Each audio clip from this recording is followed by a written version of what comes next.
So Michael Carroll is one of the foremost. No. I mean, he doesn't want to be called an expert, but he's one of the foremost individuals in Connecticut for. Oh, look at his face! It's a smile for cemetery preservation, and he volunteers. He has a volunteer group that goes around the state, and he came in today from Manchester, Connecticut. Mansfield. Mansfield, Connecticut. So, why don't you give us a little introduction about yourself? So, my name's Mike Carroll. I'm not an expert. I'm not the foremost authority. I just enjoy what I do, and I'm good at it. So, if you want to say I am, so be it. But to me, I'm not. And we run a 501c3 nonprofit organization, Rediscovering History, out of Mansfield Center. And we travel all over Connecticut. We've also done work in Rhode Island, New York, and Massachusetts. And we're actually looking at going again back to Mass next year, New Hampshire, Maine, and possibly Pennsylvania as well. And everything we do is to the highest of standards. You'll never see a pressure washer here. You'll never see steel brushes being used. Everything is the safest of equipment. And we, like I said, it's a passion. 7 days a week. We're getting ready to close up our season at the end of this month, maybe a little bit into November, but probably not. And then come springtime, we're right back at it again. We do have contracts with different towns, Essex, potentially Lebanon. We're looking at ABG up in Hartford. Where we don't have contracts, that's fine. We still do the work, places such as here. And it's about teaching other people, and just showing the quality of our work to other people. We share everything on Facebook, so everyone can see all the pictures.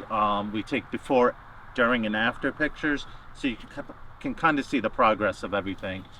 And the things we'll do here is cleaning. I'm not going to do any repairs, even though I've already seen stuff that need repairs. Just basic cleaning techniques. We'll go over different things, and I have over on the table a little syllabus that Louise was nice enough to type up that everyone can grab and kind of follow along the different things we'll talk about. So if you guys are ready, we'll get started. Someone's coming Yes, we over. have a young lady coming across the street.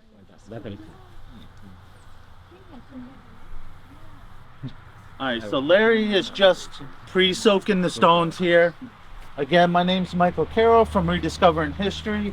We're out of Mansfield Center. We're a nonprofit organization. Larry's working the arm muscles.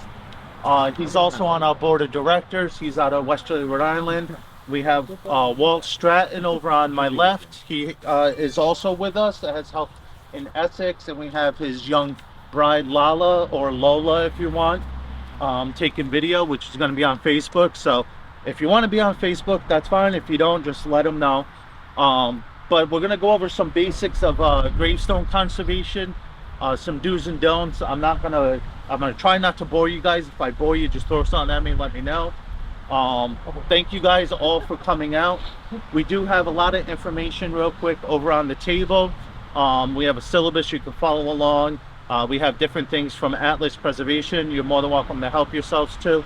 And I do have equipment that I'm going to be handing out to you guys. You guys are more than welcome to keep it. Do what you want with it afterwards. These stones here, I got permission from Sean, who is the sexton of the town of Reading. Anything that we do, we always make sure we have permission. That's the utmost importance. The only thing that's different is if this is your family, you do have the right, even if it's 200-300 years later, your family owns that stone, so you have the right to come and clean that stone at your will. It's always good to get permission anyways, or at least notify somebody that you're going to be here, because if someone drives by and sees you messing with a stone, they're not sure. I've had it happen to me where someone's called the police on me, and then they thought I was burying somebody when in fact I was just resetting a stone. So it's always good to let people know where you are and what you're doing. Just that, and if a stone falls on you, you don't want to be the only one here and no one knows you're here. When it comes to stone care, the thing that we got to look for is temperature, which is the number one key, is temperature. We don't want it to be freezing, and that doesn't mean during the day, but also at nighttime. So if it's going to be less than 32 degrees, your season's done. Thankfully it warmed up today. It's going to be about 60, 65. That's tremendous. The stones are going to warm up, which will make cleaning them that much easier. When you look at a stone, the first thing you want to do is make sure the stone is okay. And by okay, you want to make sure it's not leaning front to back, side to side. You want to make sure that it also isn't broken or it doesn't have major cracks in it. Anything pressure-wise you put on that, you could run the risk of injuring the stone and hurting yourself. You have a stone just ahead of me that has an old repair on that big crack. That stone could be worked on. However, you do want to be careful because even though it's been repaired, it's still a fragile point. So you don't want to come in and just start pushing on stones. The most you want to do is maybe just put your hand as a slight brace, but you're not really putting pressure on that stone. When it comes to taking care of these stones, we have many different types. Here, not so much. Most of this is your newer section here, your older section out here. You have mostly marble. I really don't see too many sandstones, certainly no slates. We do have some zincs out there. That's from the Bridgeport Bronze Company. Those ones actually hold up the best out of all of them. And then of course you have your granites. These are fairly newer granites here as well. And unfortunately an old repair, which I'll mention on this. Your sandstone, you're going to have tons of delamination problems. They're usually going to start bottom to middle. And if you go up to a sandstone, even if you think it looks solid, you want to tap it. And tapping is going to tell you if it's hollow. And if it's hollow, you're probably not going to want to work on it. That doesn't mean to just let it die, pun intended, but sometimes there's stuff you can't do to a stone. And it would need repair before it gets cleaning. When it comes to marble, there's no such thing as a gray marble in these yards. They're all white. Most of this came from Vermont, some other places, but most of them came from Vermont. All this gray that you see and this green is all lichen and biological growth. It's just from the elements. Acid rain always affects them. But when we clean these, over time, they will start to come back to their white coloring. It won't happen immediately. I don't care about those TikTok videos that are sped up and it makes it look like it's done in a 2-minute period. It's not. An average stone to clean takes roughly 20-30 minutes. I've had stones take me up to an hour to clean each one. And that's maybe the first cleaning. I might have to come back for a second, but usually one cleaning should suffice. And if you need to come back and do it again, so be it. But after that, leave it alone. You don't want to constantly sit there and scrubbing it. You're looking at rubbing off the lettering. You're looking at sugaring, which is when the stone starts fading away. And if you rub on it, you can get some of the residue on there. You don't want that to happen. If you see that happen, it's best to leave it alone. Average life is about 3 to 5 years on a cleaning. After that point, you'll start to see some of the nature grow back on it. When it's fully engulfed, like this stone here, clean it. If it's not so bad, say, okay, just for an example, just this newer stone here, that stone's really not bad. Sure, it has a dirt line on the bottom, but it's fine. There's no reason to spend the time and effort to clean it right now. Sometimes a little dirt, much like in your kitchen, is okay. You know, the bacteria is not always a bad thing. Our first thing that we want to do is what Larry has already done, is pre-soak all these stones. And I use a pump sprayer here. These come from Harbor Freight and they work really well. It's about $15. Nice little plug there for them. But that's what I use in all my cleanings. And the most that it's going to spray is that level there. Anything stronger than that and you're looking at it hitting the letters and blowing it apart. I've seen an example in Texas where they had a big marble obelisk and they took a picture of it and they put it on Facebook. Wow, look at our work, it looks great. The problem was the bottom of the stone, which would have been in this general area, was all white. It looked like it just snowed around it. And we found out that they took baking soda, put it in with the pressure washer, blew it onto the stone, and then it took off the whole face of the stone, causing almost $15,000 worth of damage. And they effectively ruined the stone. So that's something you never want to do. we always just use water. We'll use a soft bristle brush. We'll use plastic scrapers, and that's it. I never use steel brushes. That's gonna scratch your stones. The only time I'll ever use a steel brush is if there's a break and I need to clean that repair, just to give enough bondage for the epoxy to sit. Other than that, there's steel nothing in anything that we do. And then after we pre-soak a stone, you're gonna take a plastic scraper. I always have it in my back pocket, and you're just lightly gonna press against the stone, pulling off the moss that's on top of it. Now, a lot of times people will take D2, which is a biological cleaner, they'll put it on a stone and they'll walk away. Or they'll put it on a stone, let it sit for the 10 to 15 minutes that's recommended, and then they'll come in and they'll just scrape it off. Well, by doing that, you just wasted your D2. Why do that? That makes no sense. So I go the extra step, which is a little tedious, but I'll spray the stone down, I'll come in, I'll scrape it, I'll spray the stone again, then I'll take a soft bristle brush and I'll clean it. And if I need to, then I'll do the water, I'll do the brush again. And then after that, then I'll leave the D2 and I'll leave it as a treatment. That way there, the D2's on the stone, because it's not just the moss that you have on the stone. Underneath it, you have lichen. And then underneath that, you have all your dirt colorations that you have on here, where you can start to see your natural colors, but all this dark is just biological growth. So you got to get through all these different levels and layers before you even get down to where you want to be for your D2 to sit there and to soak into the stone and start to clean it up.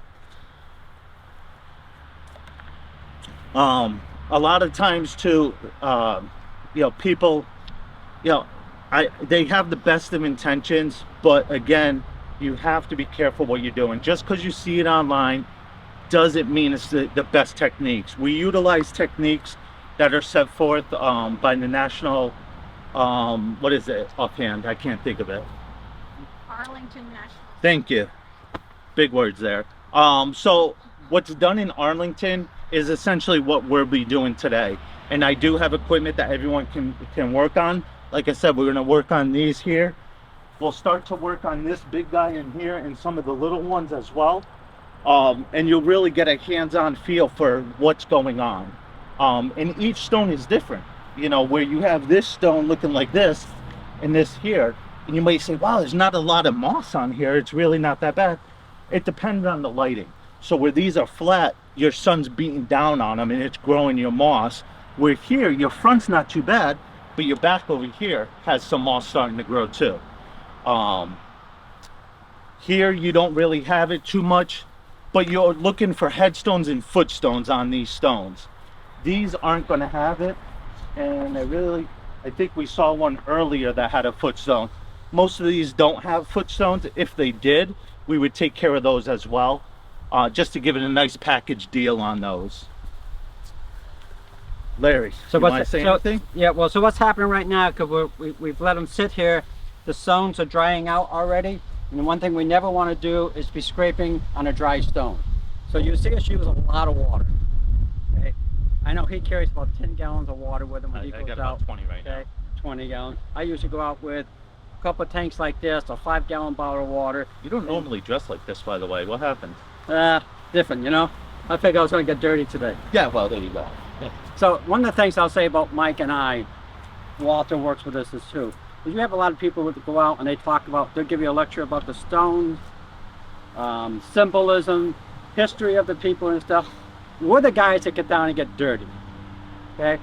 Dig a hole, crawl in it, pull stones out, on our knees, cleaning, whether it's 95 degrees out or it's 50 degrees. We like were in today, Essex this past, we completed a two and a half month contract in Essex.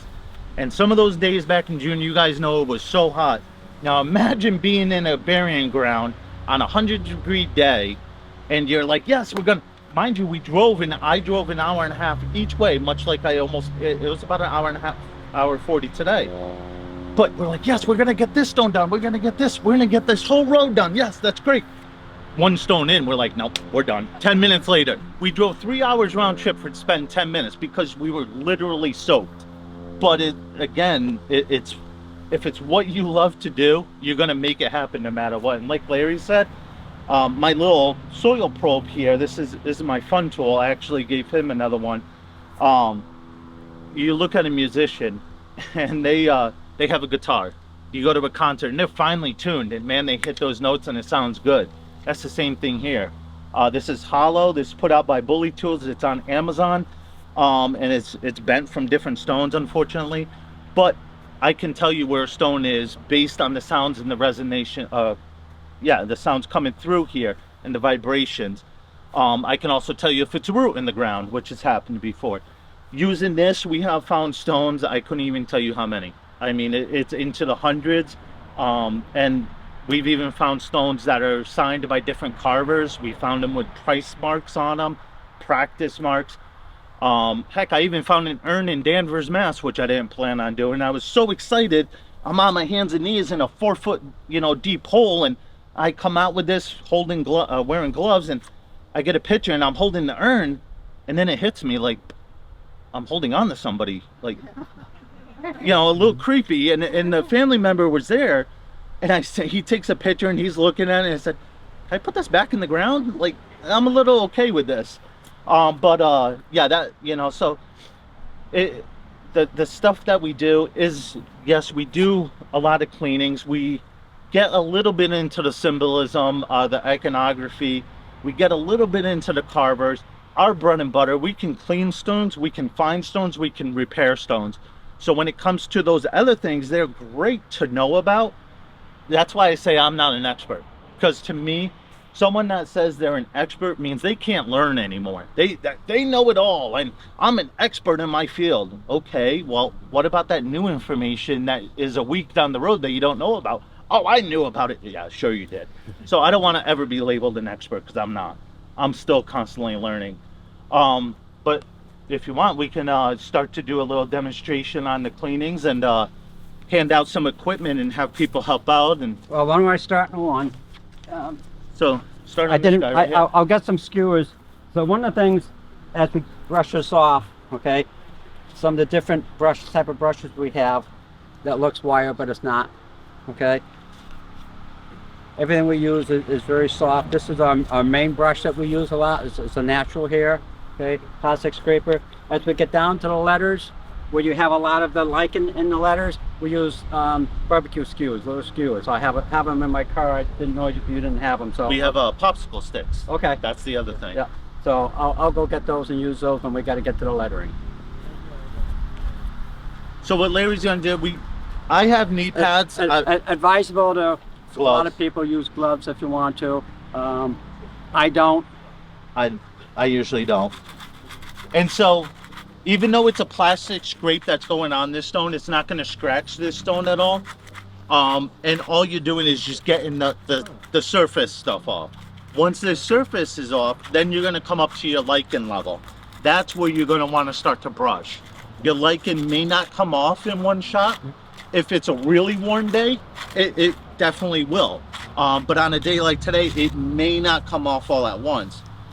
Then you also, like you said, you want to start getting into your lettering and taking care of that. So you can see how the lichen got soft by me spraying it several times, letting it soak in. You never want to go up. You see people go into a cemetery to take whatever is necessary, a plastic scraper, metal scraper, a glove, and start wiping lichen off a dry stone. Don't do that. Okay, you always want it wet. We always work on the stone when it's wet, okay, and that helps protect the stone. So you can see, again, just spraying it again, see another layer of it coming off. You can see some of the natural stones starting to show through. Now these areas right here, those are very eaten into the stone. That's going to take a long time to come out. And that's what the D2 does. Why we spray it with water and get it off is the D2 really has to penetrate into the stone, get to the roots, because this has roots, and the roots is growing into the stone. So we want the D2 to get in, kill those roots, and it actually extracts them out. It's really beautiful. This might be a really good example of it. Okay, as you work with a stone, you see different colors start to come out of it. Sometimes you're done, and the stone will turn orange, and you look at it, oh my God, what did I do? Blush. Okay, it's just the D2 already starting to bring stuff out of the stone. And And you- so you just leave it and walk away. You look at stones too, and people will talk about sealing stones, if that's a good thing or not. Stones are a natural, living, breathing object, and so they got to be able to flush the water in and out of it. If you seal a stone, not only do you seal the dirt, you've also sealed its fate.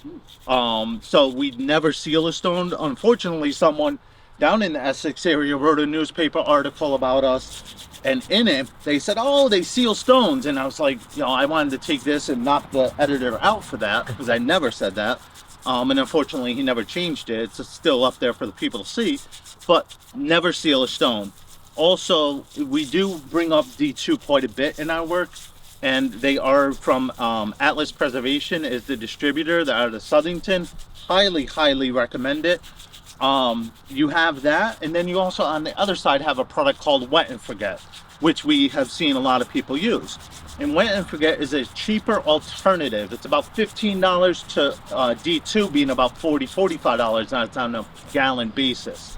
Problem with the Wet and Forget is you have 3 different variations. There's a clear, there's a blue, and a pink. The blue and the pink have a sealer in it. So even though the clear doesn't, I still stay away from it. I'm not a fan of it. If it works for you, that's tremendous, that's great. Just knowing what I know, I stay clear of it. Now you see the dirt pouring off? Yes. And water, constant water. Michael, you mentioned the season. Is there a certain temperature range that you stop doing this at? Does it stop working as temperature gets low enough, What's up? temperature-wise? Yeah, so temperature-wise is not good. I don't want to put water on a stone when it's going to freeze. Right. The key principle is do no harm. Wherever you go, whatever you're doing, you never want to do any harm. So if it's just too low, plus with D2, it needs to be 45 degrees or higher for it to be effective. People will sit there and say, oh, I can dilute it. And once you dilute D2, you take away the effectiveness. And there's really no reason to stretch that product out. I know it's a costly product, but when you stretch it out like that, you take away its effectiveness. And that just means that really, maybe it's not something you should be doing if the price is so prohibitive. And I don't mean to sound like, well, people don't do this work. Certainly we want people to. Just know there's a cost in it. Even with the brushes and the scrapers and everything else, there is a cost associated with this. If you follow our methods, you will use D2 sparingly. Yes. Okay, versus like Michael said, a lot of people will spray the D2 on the lichen, okay, and then they scrape it off. All you did was you wet it and took it off just like I did with the water. Okay, so yes, it's very costly, but you learn to use it. You don't have to overuse it. I've used maybe 6-7 gallons over this whole season, which started March, April. And I still have multiple gallons in the car at all times. Unfortunately, I was in East Hampton and I had a bunch of youthful kids and they wanted to help out, and okay, that's great. So I set up a bunch of bottles and I let them go and I showed them, and within a half hour they came up to me and they're like, oh, we need more. And I'm like, what the hell do you mean you need more? And they're like, we used it. I'm like, what did you do? And I'm like, oh, so no more. I don't do that. Talk about temperature in the summertime with cold water on a hot stone. Yeah, so when it comes to temperature, that's a good point. When it comes to temperature, you do want to use ambient room temperature water. You don't want to use water that's ice cold. We do have a location that we get the water out of the well and it comes out and it's really cold. The problem is on a hot stone, you put that cold water, you run the chance of it cracking. So anything that you put on it, you always want it to just be room temperature. Even though I keep this in the car, I still, here it is, a nice warmer day. I just filled these last night, so they're perfectly fine. And there you go. First cut with just water and a brush and a scraper. Now, people may sit there and say, well, you missed a spot. There's still this, there's still... Yes, we know there's still spots. However, nothing ever comes clean bang on that first shot. Like, when you see those videos online, people will sit there and say, wow, that was done in 30 seconds. Wow, that looks great. No, that was probably done over a year period. And if you watch the video, you can see the topography change. You can see the elements in the leaves changing. So it's not something that happens overnight. It will take a little bit longer. You could, if you wanted, sit here, take the edge of a scraper and really start to scrape the sides, you know, just a little bit more. You could take a wooden skewer and do it, a popsicle stick. There's a number of things, but again, it's not going to take it all off, and you're not scratching the stone, but you're starting to get below the surface. So it depends on how long you want to really sit on a stone. You could sit there for an hour or two, getting it to that picture perfect spot that you really want it at. I got a question real Yeah. quick. Does it matter if it's not well water? No. It's like municipal water? That's No, this is actually, I filled up all my gallons last night. I filled that up. I filled every single spray bottle that I have here just out of my kitchen sink.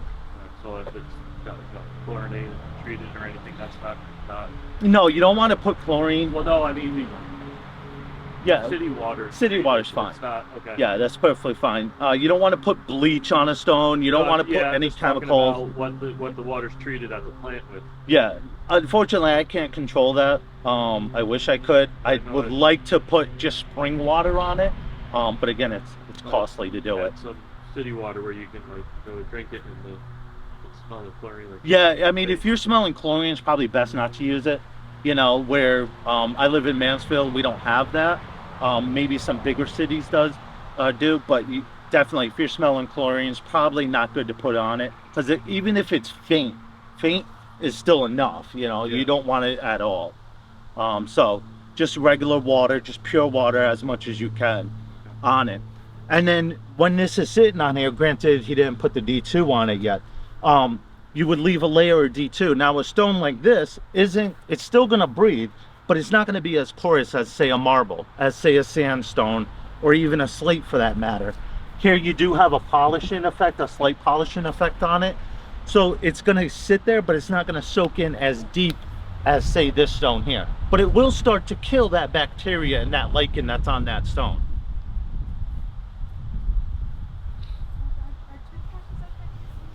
Yep. Toothbrushes, I mean, brushes such as this as well. Toothbrushes, again, as long as they're soft bristle. So, you know, bristles like that. I do have peanut brushes as well, which, where'd the box go? What's up? It's over here. What do you need? Brushes. Like, yeah. Thank you, chopstick. So, like, these brushes here are perfectly fine as well. They're soft bristle brushes. They're easy to handle. They have a nice peanut design to the top of them. And they work perfectly fine. You would start, once you do all this, you would come in and then just start going, you know, at it. And it's not going to tear up that brush, but you're not going to scratch that stone either. Anything stronger than that, and it's unadvised. It probably works the best. Yeah, oh yeah. Probably works the best. Yeah, these brushes are great. I like to use these when I get a stone out of the ground and it has a lot of dirt on it. I'll use this to brush all that off. And I've got a bunch of these for that reason. And then I use the peanut brushes to do a lot of my cleaning. And for some reason, I always tend to get into the car with a scraper in my back pocket. It never fails. I'm gonna spray that stone again. Yeah. You want to start demo on that? On the this stone? one? This one? Yeah.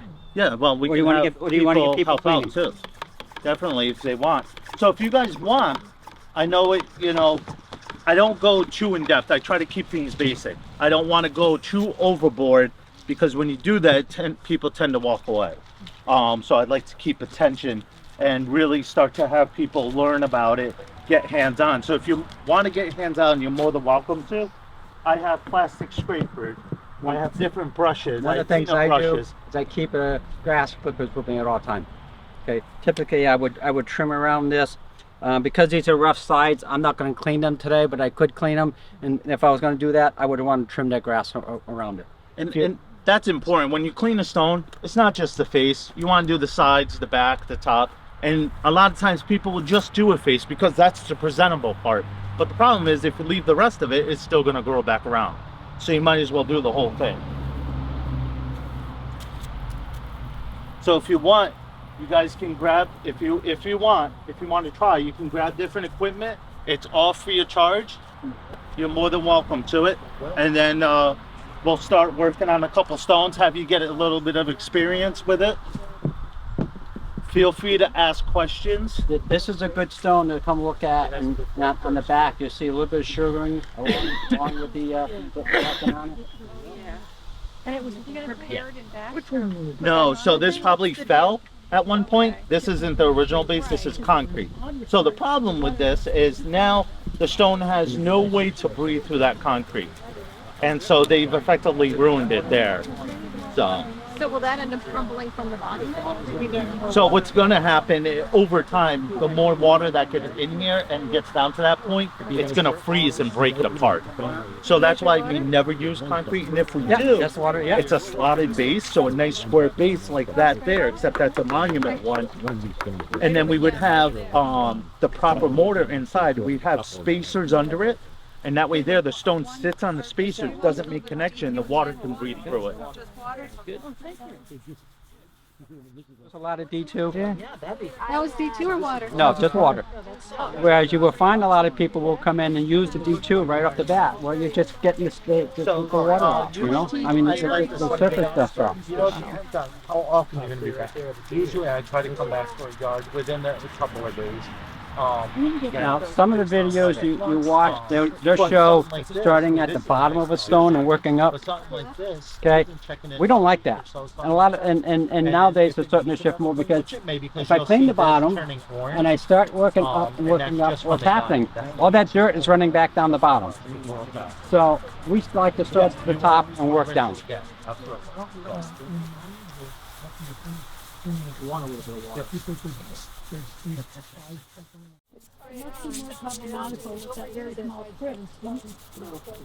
No, in sandstone you can work on it. You just have to look at it and make sure it's safe to do. I didn't see those. Delamination? Yeah, usually don't touch it.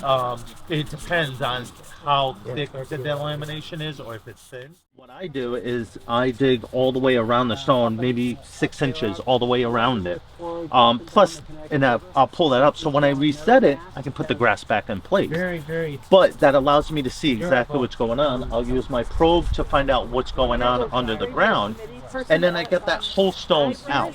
Now, I've dealt with stones up to 8 foot in length. So much.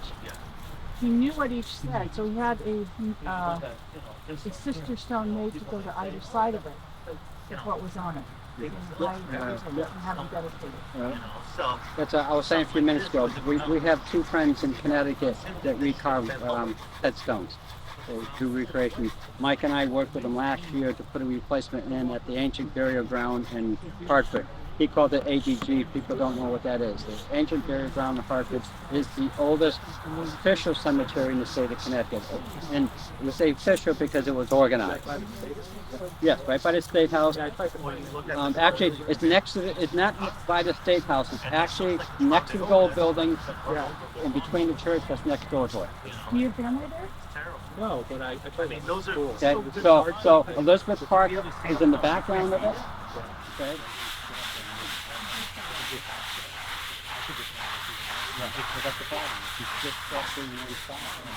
Wow. You'll have to dedicate a day. You can see the heat on the stone. Yeah.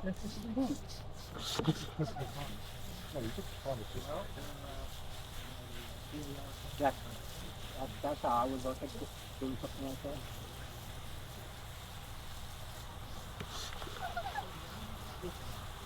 Wow, look at that. Amazing, huh? Yeah. Who knew? That's crazy.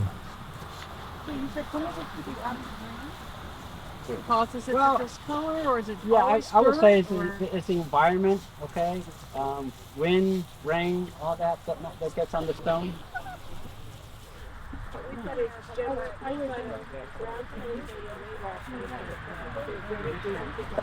And the reason why is because you have the information. You know what's interesting too is this should be a lot taller.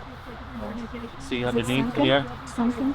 Yeah, it's definitely sunk. So you have your date, but underneath it, see how you have your date and then there's more information? That should even be taller as well. Right, you can see some more diagon. So all of these, this is where the bodies are and this is your family memorial. So, These were all footstones. no, yeah, these are all headstones here. This is all where the bodies are. And eventually, what they probably were hoping at one point is to have this whole thing filled, you know, but obviously it didn't Do you happen. think stones are missing? No, probably not. I mean, you would count up how many people are on here and then figure it out from there. Are these wealthy families? Yeah. Yeah, very wealthy. Yeah. So how does this work? Would you be able to tell if these Yeah, are still so here? what I would do is I would never take it and jam it in, but I also use this as like a crutch too at times. But when you hit a stone, you know the vibrations, and then it sound, even though it's a stone, it sounds hollow. So where I come in, it's just straight dirt. You know, if I'm hitting a rock, it's going to have a certain sound to it. And then from there, I'll start to ping around and feel the different dimensions of it and the curvature as well. So if the stone curves one way or the other, it's probably not one of these because this would be carved flat. But if I'm hitting it and I hit it in a good area, then I'll do a small test hole, see what's exactly there before I do full scale excavation on it. Get these online? Yep, this is on Amazon. So the guy's name is what? Something Wright?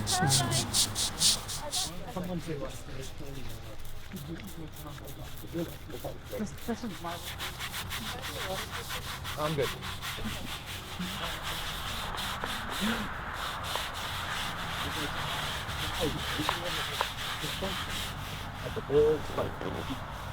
Right on your wall.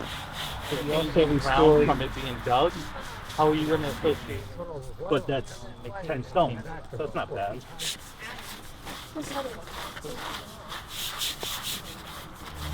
You got more too. I